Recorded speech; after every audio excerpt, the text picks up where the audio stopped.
The International Monetary Fund that Dominique Strauss-Kahn took over in autumn 2007 was a markedly different organisation from the one it is today. Then it was known as a stickler for orthodox fiscal policy that imposed remorseless conditions on countries in difficulty. The IMF was making losses, it was showing its age, and moreover it didn't foresee the global financial crisis. Strauss-Kahn set about bringing in sweeping changes. The fund has to be both relevant and legitimate.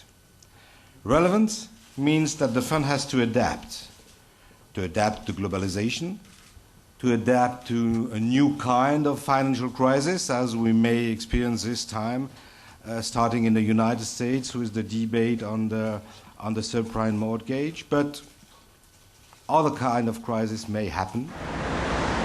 The first task for the new boss was to address the dire state of the fund's books. He sold off some of its gold and instigated a shake-up of the management. The IMF today has never been richer. Last year, its member states doubled their capital contributions.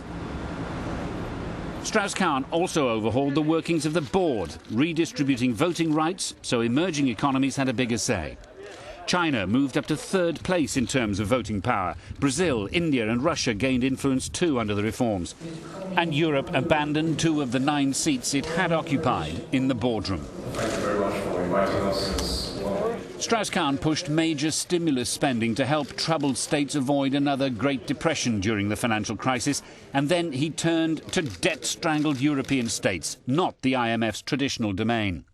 The fund had become international rescue, providing €100 billion for Greece, Ireland and Portugal in the Eurozone, and Hungary, Latvia, Romania and Poland elsewhere in the EU.